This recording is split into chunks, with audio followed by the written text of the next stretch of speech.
I transmigrated into a luckless empress. This vile emperor is an unprecedented tyrant. On our wedding night, he made me kneel and bark like a dog, but I countered by kicking him right off the dragon bed. He choked me and roared, "I will execute your entire clan." I sneered, "You'd better do it today.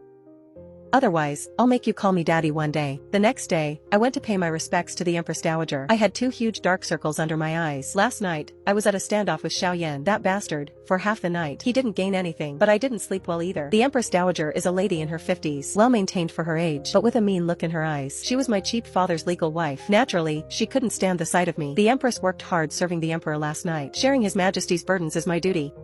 I see you don't even understand basic etiquette. I rolled my eyes in my head. Kneel to heaven, earth, and parents, but kneel to you, old lady? Dream on.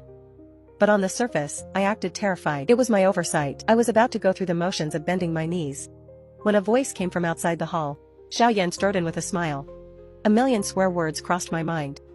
Could he really be this kind-hearted? It's like a wolf visiting a sheep. Sure enough, he walked to my side, putting his arm around my shoulder in a seemingly intimate way. He gave me a smile. The Empress has just entered the palace. She doesn't know the rules. I will teach her personally. No need to trouble mother. While his words were polite, his hand on my shoulder was applying secret pressure. He was almost crushing my bone. I gasped in pain. Yet I had to maintain a dignified smile. The Empress Dowager's face darkened. Is the Emperor blaming me for being meddlesome? I wouldn't dare, but she is my Empress. It's not anyone else's place to lecture her. Enduring the pain, I cursed him 800 times in my heart. What a clever move to kill with a borrowed knife. He showed his protection of me to the Empress Dowager, making me a thorn in her side, and secretly gave me a warning. A true master. He really is a master. When the audience ended, as soon as we left the Shokong Palace, Xiaoyan immediately pushed me away. Su Wanqing, don't think I'm actually helping you. I wouldn't dare. Put away your little tricks. In my presence. You'd better behave. The feeling is mutual. With that, I turned and left, too lazy to say another word to him. Back at Cunning Palace, I had my maid bring me ice packs. My shoulder was bruised blue. It showed how hard that bastard had squeezed. While applying the ice, I thought of a strategy. Being passively beaten is not my style. I have to take the initiative to gain a foothold in this palace. Relying solely on the Prime Minister's estate isn't enough. I must have my own power and capital, and my greatest capital is the knowledge in my head that is ahead of this era by thousands of years. I called my personal maid, Tingyu. Find me some pig fat, soap pods, and some fragrances. Your Majesty, what do you need these for? To make something good. Something that can make us a fortune. What I wanted to make was essential oil soap, which doesn't exist in this era yet. The cleaning power of ancient soap pods is limited. They leave the skin dry after washing. The soap used by nobles is mixed with too many messy things. It's not pure enough. I'll use purified lard combined with soap pods, plus essential oils extracted from various petals to create a high-end product that cleans, moisturizes, and leaves a lasting fragrance. Once this thing is made, it'll definitely be a must-have for the palace women. By then, manipulating these concubines will be child's play. I took Tingyu, and spent 3 days busy in my small kitchen. Finally, the first batch of rose essential oil soap was ready. The light pink soap bars emitted a rich rose fragrance. Just looking at them made me feel happy. I had Tingyu bring a basin of water and tested it myself. The lather was rich and delicate. After washing, my hand was not only clean but also smooth with a faint scent. It's a success. I immediately had Tingyu wrap up the prettiest ones, intending to send them to the most influential concubines to open up the market. Just as I finished packing, Xiaoyan showed up like a dog sniffing out a scent. He frowned as soon as he entered. Your Majesty. It's just a little toy I made out of boredom. Nothing worth mentioning. How do you use this thing? I had someone bring water again, and demonstrated it for him. He looked at the foam on my hands, then felt his own clean hand. A flash of surprise crossed his eyes. I thought he would praise me, but he said, not bad. But it's too much for you. This thing has huge commercial value. It can fill the national treasury. You, as a woman of the inner palace, shouldn't mess with it. He waved his hand. The eunuchs behind him immediately came forward, and took all the soaps I worked on for 3 days, sweeping them clean. They didn't even leave me the scraps. I stood there trembling with rage. This is blatant robbery. Xiaoyan. Have you no shame? Under the heaven, is there any land that does not belong to the king? Your things are naturally my things. Considering your merit in presenting this treasure, I reward you with 100 taels of gold. Who cares about your lousy gold? I watched him take the fruits of my labor, and swagger away. Furious, I kicked over a nearby stool. Vile man. Thief. Capitalist pig. I vented my helpless rage at his back. He paused for a second, as if he heard my curses, but he didn't look back, and quickly disappeared around the corner. I paced back and forth in the hall, fuming. No, I can't let this go. This was my idea. My hard work. Why should I let him take it for free? My eyes darted around, and a plan came to mind. If you're going to be unfair, don't blame me for being ruthless. You want to make money from my essential oil soap? I won't let you have your way. Xiao Yan moved quickly. Within 3 days, a department called the Imperial Soap Bureau was established, exclusively responsible for producing the soap. He even gave it a very tacky name called Royal Skin Ointment. He announced it was for imperial use only, and no one was allowed to replicate it privately. Once the news broke, the concubines in the harem went crazy. Who wouldn't want smooth skin and a natural scent? Instantly, Royal Skin Ointment became the hottest luxury item. You couldn't even buy it with money. It all depended on the emperor's reward. With this move, Xiao Yan firmly won over the hearts of the harem. Even the Empress Dowager sent someone to probe me, asking for a few bars. I smiled innocently at the messenger maid. Now it's all produced by the Imperial Soap Bureau. I don't have a single piece here. The old maid didn't believe me. In Cunning Palace, she practically searched through every chest and cupboard. Finally, she only found a few I intentionally left behind, the most primitive and roughest soap blocks. She could only return disappointed. I sneered at her departing figure. Xiao Yan, you think you've won? The best part is yet to come. A few more days passed. I heard the Royal Skin Ointment from the bureau ran into problems. The first batch of users suffered varying degrees of redness and swelling and itching. Xiao Yan flew into a rage, beating the head of the soap bureau half to death. Then, Xiao Yan stormed into my Cunning Palace. When he entered, I was leisurely applying a face mask. Su Wanqing, he roared. It scared 2 cucumber slices right off my face. What's with the big temper, Your Majesty? Is business at the soap bureau not going well? Is this your doing? Your Majesty, you're wrongly accusing me. You took the recipe personally. Every step was written clearly. You still dare to make excuses? I'm not making excuses. The processing of the pig fat is key. If the impurity removal step is off by even a bit, the product will irritate the skin. I marked the key steps in red ink on the recipe. Warning to handle with care. Did Your Majesty not see it? Well, Your Majesty, you can't blame me. You were too impatient yourself. I said long ago this is delicate work, requiring patience and skill. You insisted on snatching it away to do it yourself. Now that it's messed up, how can you blame me? I looked at his livid face, feeling incredibly satisfied. He stared at me intently, as if he wanted to burn 2 holes in me. Just when I thought he was going to hit me, he suddenly said something completely unexpected. Are you trying to PUA me? The smile on my face instantly froze. The term PUA is completely foreign to the people of this era. How could he know it? Could it be? I cleared my throat and tentatively sang in a tiny voice. The Lonely Warrior. Xiao Yan's pupils shrank instantly. He didn't sing the next line about dark alleys, but the shock on his face said everything. My heart was beating so fast, like it was going to jump out of my throat. It's him, it really is him. This dog emperor who was fighting me to the death, this violent and arrogant psycho, is actually a transmigrator too. I took a deep breath, waved my hand, and said, Ting Yu, all of you leave. Now only the 2 of us were left in the hall. 2 lonely souls from another time. When did you get here? 6 months ago. I was at the border fighting as soon as I arrived, barely made it back alive. No wonder his personality is so violent. It turns out he was baptized by the battlefield. And you? A month ago, opened my eyes in the marriage carriage. And married a psycho like you right away. Married His Majesty. I swallowed the word psycho just in time. The atmosphere was a bit awkward for a moment. 1 second ago, we wanted to kill each other. The next second, we're fellow countrymen. I'm a history grad student. If I didn't invent something, I'd be failing my degree. No wonder. What did you do before? And what about you? I was a CEO. Wow, no wonder, a CEO. And a history grad student. Transmigrated into an emperor and empress. It'd be a waste of this setup not to build an empire. It was all a misunderstanding. What else? I'm a modern woman. Why should I work like a slave for a feudal emperor? If you don't provoke me, I can't be bothered with you. The feeling is mutual. Me too. I thought you were just a pawn sent by the Prime Minister. We looked at each other in silence, then laughed at the same time. What do you call this? A fellow countryman stabbing you in the back? No, it's fighting until heads roll only to find it's your own kind. So what now? This world is too backward. With the 2 of us, we can completely transform it into what we want. His eyes flashed with ambition and light. That was the look of a pioneer. I admit, I was intrigued. Partnering with a CEO who knows all your slang and comes from the same place, building a country together, it sounds much more interesting than daily harem catfights. Great, happy collaborating. President Xiao. Once we confirmed each other's identities, the relationship between Xiao Yan and me underwent an earth-shattering change. We went from mortal enemies to the closest comrades in arms. That very night, he moved into Cunning Palace, claiming it was for the convenience of late-night meetings to discuss state affairs. Ting Yu's look toward me changed from pity to worship.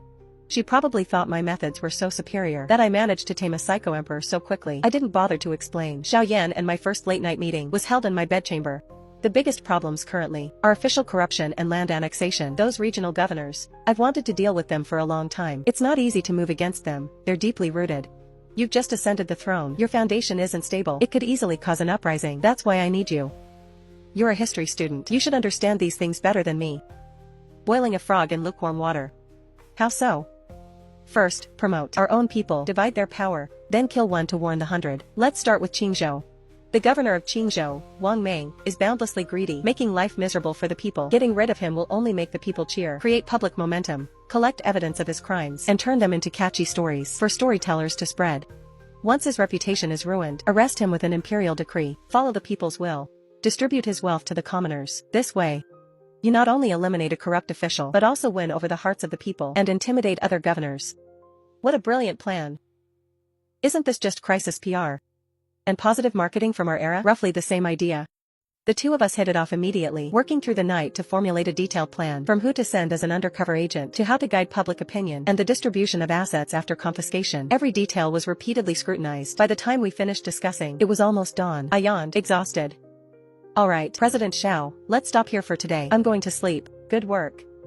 He stood up and walked to the bed, naturally lying down on it. What are you doing?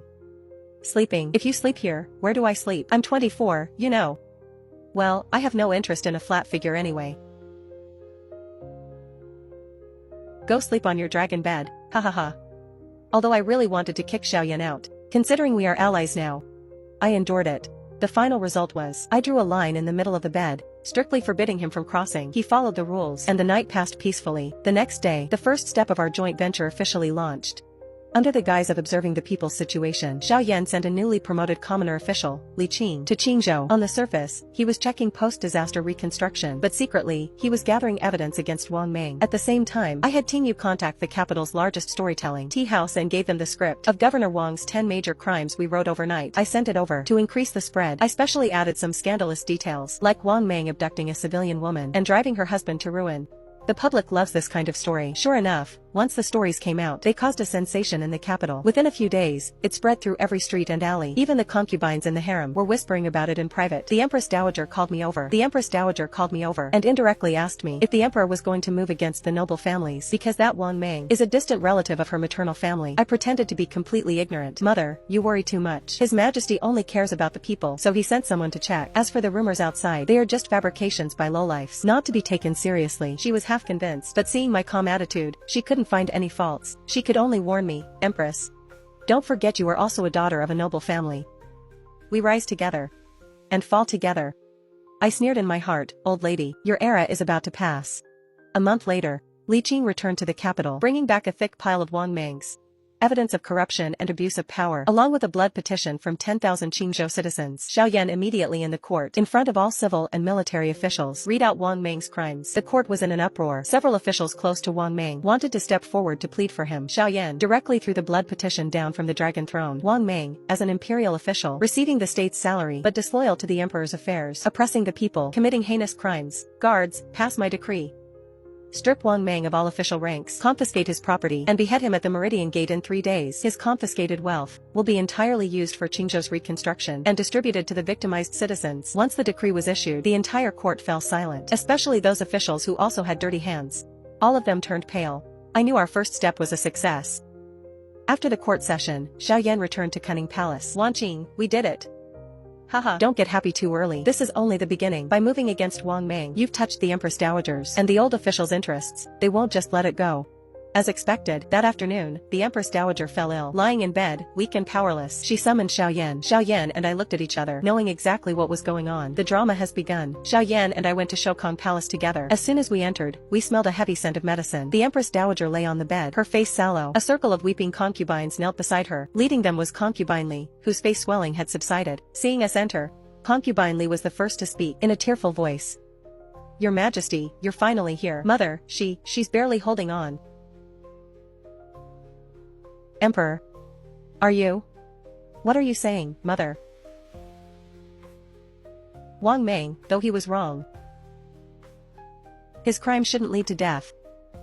I stood to the side, watching coldly. What a performance of the self-injury ruse. Yes, your majesty. The Empress Dowager fell ill because she's worried about your affairs. For the sake of her health, please spare Lord Wang. The noise gave Xiaoyan a headache, and his face grew darker. Just as he was about to explode, I took a step forward and gently pressed his hand. Mother, you must not say such things. You are the Emperor's biological mother. The Emperor wishes only to be filial to you. How could he possibly blame you? However, the state has its laws. And the family has its rules. Lord Wang broke the law, and the Emperor is merely acting with justice. The Emperor is also grieving in his heart. On one hand is the law, on the other is filial piety. Both choices are equally painful for him. The Empress has put it clearly. It's not your own relative who's dying. Concubinely, watch your words. My father is the current Prime Minister. If he were to break the law, I would also support His Majesty in investigating to the end. What a fine Empress, sacrificing family for justice. Emperor, this is the good Empress you married. Mother, the Empress is right.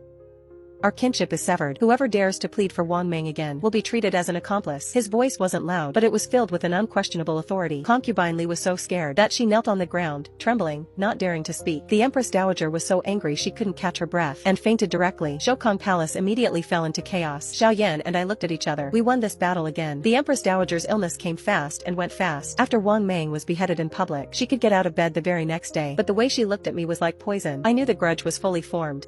But I didn't care. Xiaoyan and my careers were in full swing.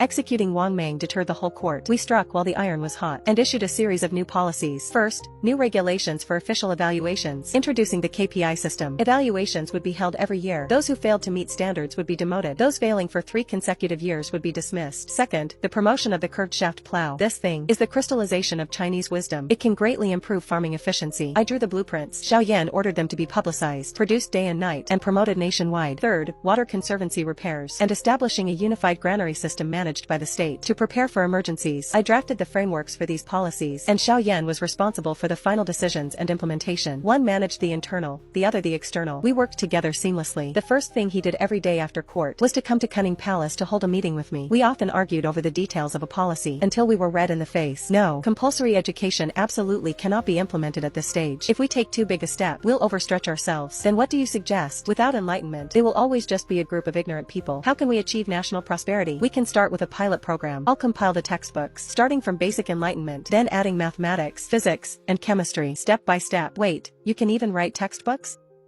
Don't underestimate liberal arts students. We are like bricks, to be moved wherever we're needed.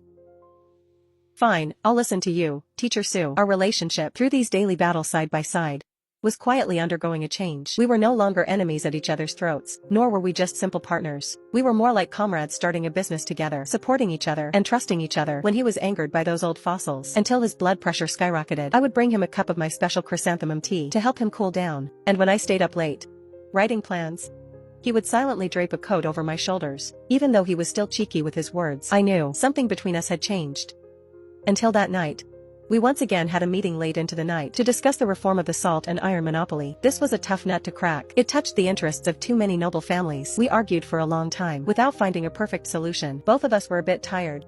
He suddenly said, Su Wanqing. I mean, if we could go back.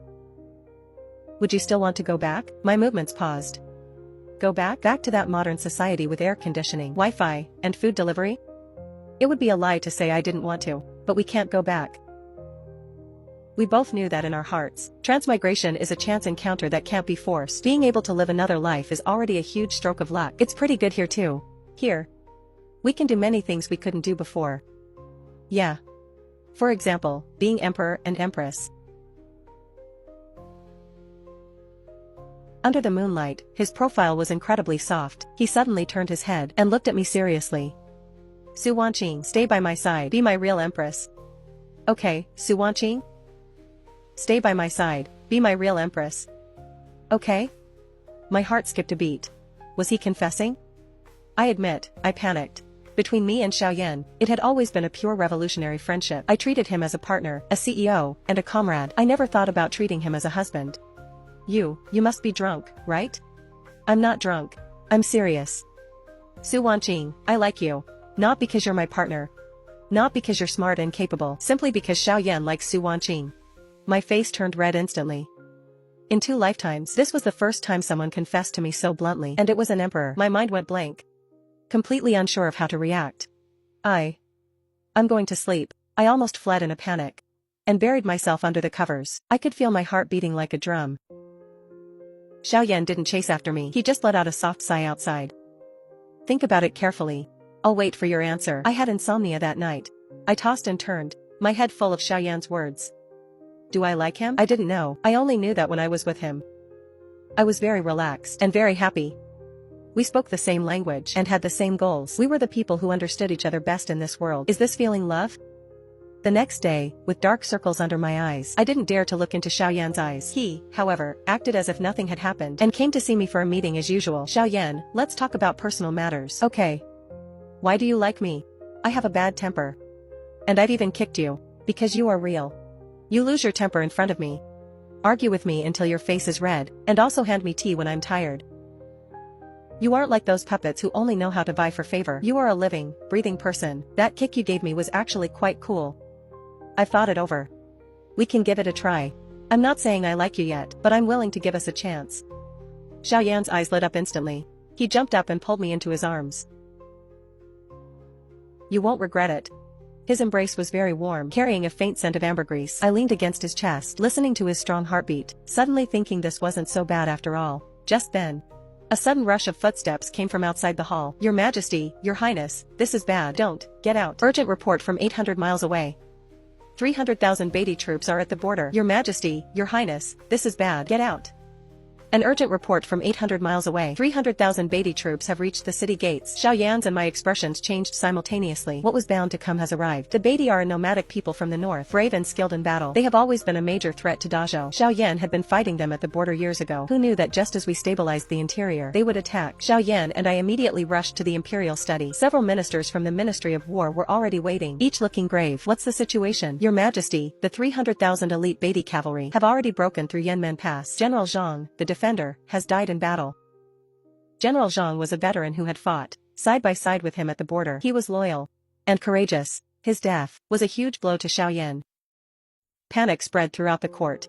Some argued for peace, others for moving the capital. It was a complete mess. Xiaoyan's face was livid, and he didn't say a word. I knew he was angry. And also thinking, we cannot sue for peace, nor can we move the capital. The Empress is just a woman.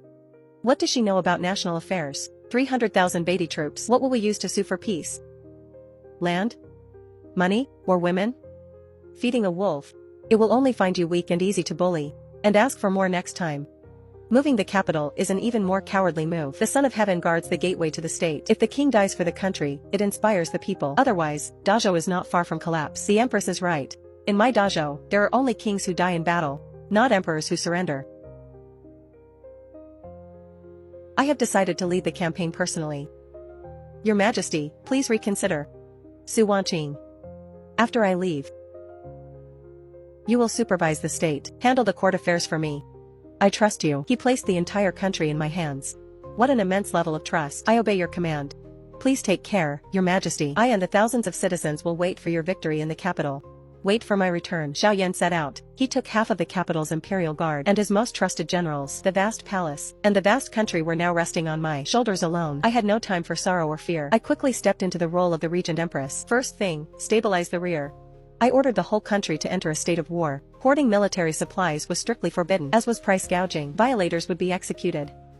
I also opened the state treasury, using the money we earned from previous reforms to collect grain and military equipment nationwide. I also issued a decree. For any soldier who dies in this war, their family will be supported by the state, and their children will receive free education. Once this decree was issued, military morale soared. Second thing, handle the court affairs. Once Xiaoyan left, the Empress Dowager and those old ministers started making trouble again. They looked for faults every day in court, either claiming grain supplies couldn't keep up, or that military pay distribution was wrong. I couldn't be bothered to waste breath on them. I directly took out the project management tables I learned in modern times. Basically an Excel spreadsheet where every penny went and the dispatch of every batch of grain was recorded clearly. Responsibility was traced to the individual. If anyone dared to have an issue, I used the table to arrest them immediately. After a few days, and after beheading 2 incompetent officials, no one dared to play tricks in front of me anymore. The Empress Dowager was so angry she smashed her favorite jade ruby in Shokong Palace. She sent someone to summon me. And I flatly refused on the grounds of being busy with state affairs. Are you kidding? I'm the boss now. Why should I care about your face? The frontline situation was tense. Although Xiaoyan was brave, the Beatty were numerous, and a quick victory was difficult. What I cared about most every day was the war reports sent back from the front. Every word tugged at my heartstrings. That night, I was again handling memorials in the Imperial study late at night. Tingyu brought me a bowl of bird's nest soup. Your Highness, please rest for a bit. You haven't closed your eyes for several days. It's fine, I'm not tired. I picked up a secret report from the front and opened it. It was a letter in Xiaoyan's own handwriting. There were only a few scrawled words, short on ammunition, requesting backup. My heart sank. Ammunition? Where would ammunition come from in this era? Unless... I realized immediately this was a code between him and me. The ammunition he meant was gunpowder. Before he set out, we had secretly discussed applying gunpowder to the battlefield. I provided the formula for black powder: 1 part sulfur, 2 parts saltpeter, 3 parts charcoal. He had a batch of equipment secretly manufactured and given to his most elite troops. This was our final trump card. Now the trump card was running low. I immediately summoned the Minister of Works. Increase the production of gunpowder for me immediately, regardless of cost. Work day and night. Within 3 days, I want to see the first batch of finished products and have them sent to the border immediately. Your Highness, the stock of saltpeter for making gunpowder is running low. If it's low, go find it. Corners of latrines, stables, and all dark and damp places. Scrape the ground for 3 feet if you have to. Tell the people that for every pound of saltpeter, they can trade for 10 pounds of white flour. Under a heavy reward, there will surely be brave souls. Within 2 days, a large amount of civilian saltpeter was collected. The fires in the gunpowder workshop didn't go out for 3 days and nights. I personally stayed there, watching every process. Finally, on the evening of the 3rd day, the first batch of urgently produced gunpowder was loaded onto fast horses and sped towards the border. I stood on the city wall, watching the transport team disappear into the horizon, silently praying in my heart. Xiaoyan, you must win. You must come back safely. Half a month later, news of victory arrived. In the decisive battle, Xiaoyan used a large number of gunpowder weapons, blowing the Beatty army into chaos. The Beatty Khan was killed on the spot, and the 300,000-strong army collapsed. They fled in panic. Dazhou had won a great victory. When the news reached the capital, the whole city was jubilant. The citizens took to the streets. I stood in the Imperial study listening to the cheers outside, and tears finally couldn't help but fall. We won. A month later, Xiaoyan returned in triumph. I led the civil and military officials to meet him outside the city gates. He rode on his horse, clad in armor. Though travel-worn, he was in high spirits. Seeing me, he dismounted, walked through the crowd, and came towards me step by step. I, Xiaoyan, have fulfilled my mission. Welcome home. I'm back. At that moment, the Emperor, the Empress, and the state all disappeared. I only knew the person I loved had returned. That night, in Cunning Palace, we opened a bottle of Matai I had treasured for a long time. Of course, I brewed it myself. Using the distillation technology of this era, we drank a lot and talked a lot, from our first meeting where we disliked each other to fighting side by side later. Seriously, the kick you gave me back then was actually quite satisfying. Is that so? Then I'll kick you more often in the future. I'm your man now. You should be a bit more gentle. Ha ha ha ha. I was amused by him. He held my hand. Su Wanqing, thank you. Thank me for what? Thank you for coming to my side and for letting me know I'm not alone. We smiled at each other, everything understood without words. Outside the window were the lights of 10,000 homes. Peace and prosperity in the land. A golden age belonging to us had just begun. I leaned on his shoulder looking at the moon in the sky, suddenly thinking that transmigrating here was perhaps the luckiest thing in this life. Hey, CEO Xiao, what should our KPI for the next quarter be? How about having a crown prince?